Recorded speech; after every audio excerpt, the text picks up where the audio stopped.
liaison for her on right there at the barbershop. She used to have the MDC signs before they turned into the barbershop. Where was that one? Right here off of Albany Ave. And me and Rayvon, her nephew used to be doing the paperwork. Now you have to say, now you got to tell Corinne Moody that I done bossed up and I'm doing the same work that she's doing. But it's crazy. And you're doing it the way you're supposed to be doing it. Shout out to that. That's what it is. Shout out to Corinne Moody and her husband. Yes. Shout out to Kamora, teaching you how to do it. Kamora, because now all the dots are connecting. See? And that's what this is supposed to be.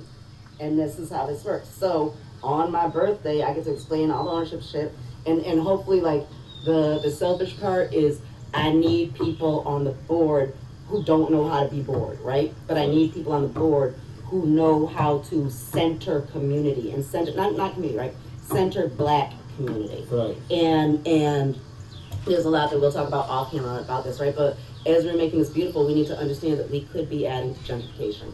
So last week we had the governor and all kinds of folks here. I happily spoke to some folks from the EPA, the Environmental Protection Agency, about specific projects to make sure that us being here in Beautiful doesn't mean that the landlord across the street says, oh, our rent's gonna be this, and all of a sudden we and the people who I built this for can't be here because that dumb shit, right? Talk about it. So we're doing all the work. So on the night, come, let me tell y'all how I made this for you. Let me walk your soul and spirit through that labyrinth so that you can feel it and figure out how you own it and how you use it and how you make sure this is our I ain't gonna lie, she just said it. I just got the chills and in a good way, and she's not lying. It's a great experience, and she done put in a lot of work in. She's a very powerful lady in Hartford, and I really appreciate her coming on to the podcast and just taking a moment of her time. And we still got more questions, but I just had to say that because, you know, Kamora's a really powerful lady, and through the people that she kind of was, you know, building with, it's like they brought me to her. And it was a powerful reason I was brought to Kamora. So shout out to those that, you know, knew Kamora before me. That's the important thing. But so in that place, so how does this work? We also have Thinking and Doing Days. Like, there's a few different things we do, but the Lit Festival happened this weekend, right? Wow. So that was in Zima, with T'Challa. That was like all of the Hartford authors and everything, like big festival. And then last night it ended here, so they had a party here at the end. And so every Friday, if you belong to the KCC, like if you buy a membership, then every Friday morning we have a community conversation on Zoom for absolutely everyone. And so the Imperial Sovereign Court of All Connecticut was having their ball on Saturday night. So T'Challa was in the conversation on Friday morning, and Boo, who's the head of the ISC, was in there, right? And so because Boo knew that this party was happening here, all of the amazing, wonderful food that they had left over from Saturday night, he brought it over here, and it was here. And that is it. And so, right, so this big old, large, statewide philanthropic gay organization that serves gay folks served this amazing, wonderful, literary black organization that was having this wonderful celebration because of this collaboration that, again, says we are not, like, this isn't a whole place for people who agree with each other to get together and go like, oh, we're right, look at us, we agree, we're right. But it's a place to really bring together different human beings from very different backgrounds and ways of being. And like, how do we do this together? How do we share space together and utilize what we actually have to ascend and move forward? Very true. Is college for you? Yeah, that's the question. Is college for you? I want to know, is college for you? Or what's college for you? College for me was not what I expected it to be. And I was upset because I didn't get to do the graduate high school, move into a dorm, do 4 years, and BA, right? My hard-headed ass decided to get pregnant my senior year of high school, so I was a mama.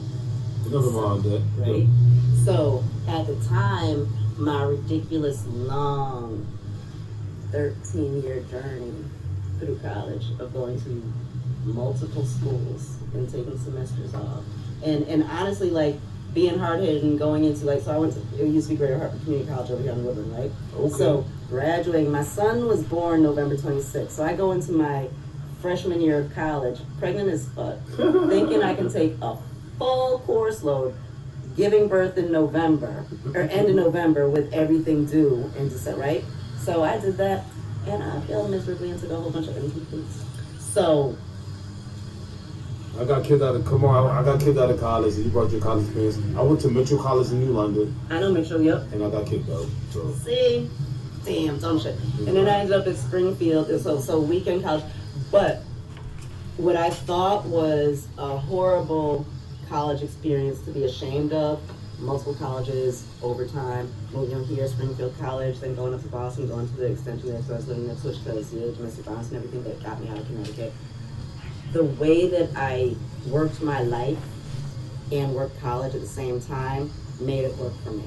And in what I do and how I do it, if I had done that high school, college degree work thing, I wouldn't be prepared and have any of the foundation that I've got. Okay. And I don't think college is necessary for absolutely everyone. My son, my oldest, my musician, who told me when he was 15 that he wanted to be a musician who traveled the world and got to see the entire world. Shout out to that. Because he was being paid. That's his life now. And right now he lives in DC. He's kind of we call it bi-coastal, not bi-coastal, but bi-continental because he's in Paris a whole lot. Looking at moving to Spain.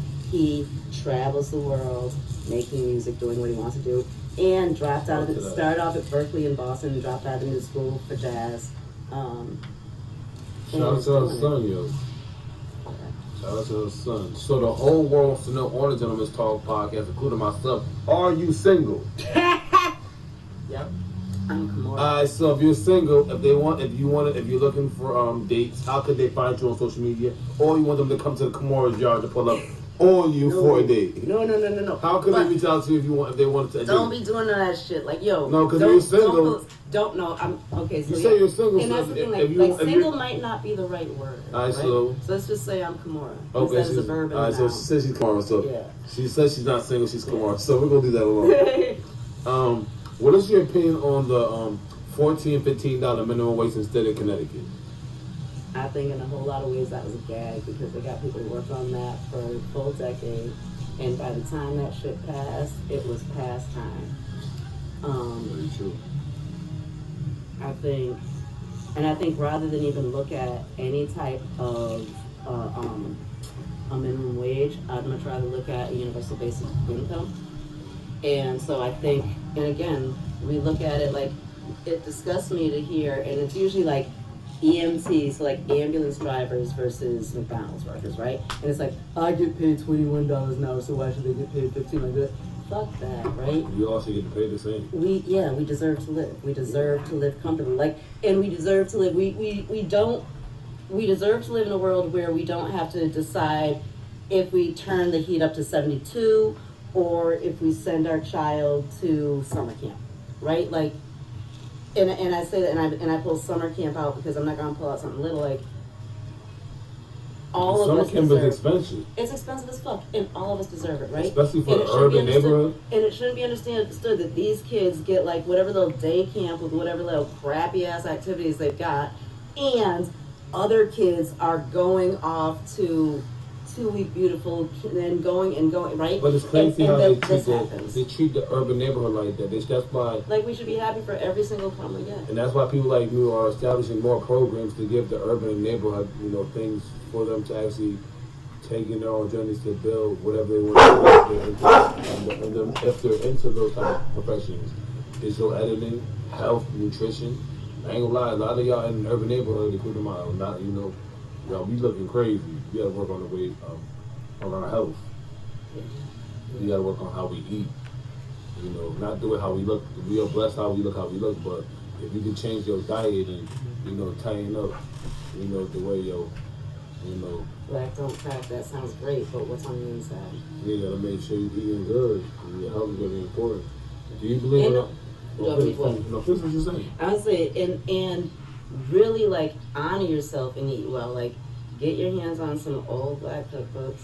Get yourself on some old short stories written by Black folks. I've been looking for it for a long time, but when Tina Turner turned 50, she was in Essence magazine, right? And and the whole world decided that, oh my God, this Black woman is 50 and she's beautiful and she's got the most beautiful legs in the world. So like, yay her legs, but yay her, right? And so they asked her something, and she credited her aging to her good, Southern diet. And her Southern diet was the real Southern diet. Okay, the Southern diet that my family's from the country, right?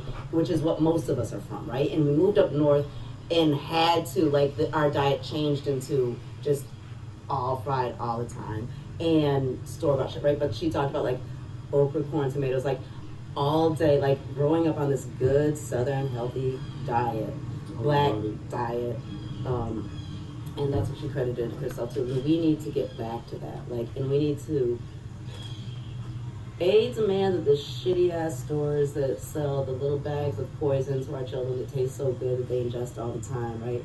That they stop selling that stuff, and we need to create and purchase the right alternatives. So I was talking to this on this morning, and I cannot remember her name, but there's a black-owned millionaire, and she's got a whole buy black, like just pure buy black, right?